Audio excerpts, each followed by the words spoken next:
What if one forgotten letter could change your entire life? What if the words you've waited decades to hear were sitting in a dusty room, never delivered? And what if one ordinary mailman decided to break every rule to make things right? This is the unforgettable story of the Library of Lost Letters. For 42 years, Elias Harper had followed the same routine. Every morning before sunrise, he buttoned his navy blue postal uniform, brewed a cup of black coffee, and walked into the old Maplewood post office. Rain, snow, birthdays, Christmas mornings. Nothing stopped him from delivering the mail. People trusted him. He knew every dog that barked behind every fence, every child who waited for birthday cards, every elderly widow who smiled whenever she heard his footsteps. To most people, he was simply the mailman. But to Elias, every envelope carried someone's hope.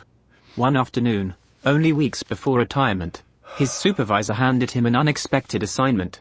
"We're cleaning out the old storage basement," she said. "Anything that's been sitting down there for decades goes into the shredder." Elias nodded. It sounded simple enough. But when he unlocked the basement door, he discovered something no one had seen in generations. The room smelled of old paper and forgotten memories. Wooden shelves stretched from floor to ceiling. Thousands. No. Tens of thousands of unopened letters. Each one tied neatly with fading twine. Some carried stamps from the 1950s. Others from wars long forgotten. Many were marked simply, undeliverable. Others had never even left the building. Elias carefully picked up one envelope. The handwriting was elegant. The paper had yellowed with age. The address belonged to a woman who still lived only 3 streets away. She would now be 94 years old. His hands trembled. He looked around the empty room. No one knew these letters still existed. According to postal regulations, every single one would be destroyed. He couldn't do it. That night, instead of taking the letter to the shredder, he slipped it into his satchel. The next morning, Elias knocked gently on the little white cottage at the end of Willow Street. An elderly woman slowly opened the door. "Can I help you?" Elias smiled softly. "I believe this belongs to you." She stared at the envelope, then froze. Her fingers shook so violently she nearly dropped it. "My goodness, I know this handwriting," she whispered one name. Thomas. Tears filled her eyes before she even opened it.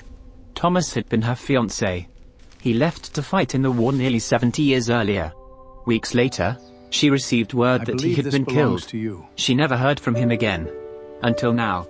With trembling hands, she unfolded the fragile paper. Inside, Thomas had written, "If this letter reaches you, I'll be home by Christmas. If I don't make it, I hope you'll know that every sunrise reminded me of your smile. Please don't spend your life waiting for me. Live enough for both of us." The woman collapsed into a chair, crying. "I waited my whole life, and he told me not to." For the first time in 70 years, she felt free. That single delivery changed Elias forever. Every evening after work, he secretly selected another letter. One by one. House by house. Life by life. A daughter discovered her father's final apology. 2 brothers reunited after 35 years. An old musician learned she had once been accepted into a prestigious conservatory. A grandson received a birthday card written by the grandmother he never met. One envelope at a time. Broken hearts slowly healed. But miracles leave footprints. People started talking. "Have you heard my family received a letter mailed in 1968? My parents finally know the truth. It changed everything soon." The young newspaper reporter named Maya Brooks noticed the impossible pattern. How could letters decades old suddenly appear? She began investigating. At the same time, postal inspectors launched their own inquiry. Someone was accessing the abandoned archives. Someone was violating federal law. Every clue pointed to one man. Elias Harper. The day they confronted him, he didn't run. He didn't deny it. He quietly opened his worn leather satchel. Inside were only 3 letters. "I was going to deliver these today." One inspector frowned. "You understand you've broken countless regulations?" Elias nodded. "I know." Then why? He looked around the room. "Because rules protect systems." He paused. "But letters protect people." Silence filled the office. News spread across the country. Some called him a criminal. Others called him a hero. Television crews interviewed families whose lives had changed forever. An elderly man held up a faded envelope. "I spent 40 years believing my sister hated me. But she'd written me every Christmas. I never received a single one. Another woman smiled through tears. My father died believing I'd never forgiven him. I finally read his apology. I forgave him anyway. Public opinion shifted. I believe this Thousands signed petitions asking the Postal Service to preserve the forgotten archive. Historians stepped in. Volunteers offered to help identify recipients. The room once destined for destruction became known as the Library of Lost Letters.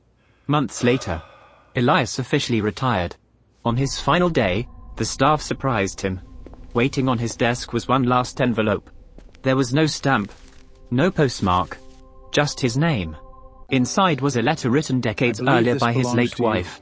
She had hidden it among his belongings before she passed away. It read, "If you're reading this, it means you've spent another lifetime caring for strangers. You always believed letters carried pieces of the heart.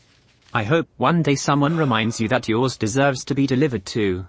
Thank you for delivering love to the world, for the first time in years." The old mailman cried. Not because he had lost something, but because he finally realized. Even the person who spends a lifetime delivering hope needs a little delivered back. Today, the old basement no longer stores forgotten mail. It has become a museum where visitors can read stories of lives forever changed by words that arrived decades late. Because sometimes, the most important message isn't the one that arrives on time. It's the one that arrives exactly when your heart is ready to receive it. So if someone you love is still waiting to hear your words, don't trust tomorrow. Write the letter today. Because love should never remain undelivered. If this story touched your heart, please like, subscribe, and share it with someone who believes that love never truly ends. Every week, we bring you heartfelt stories of hope, loss, resilience, and the extraordinary beauty found in ordinary lives.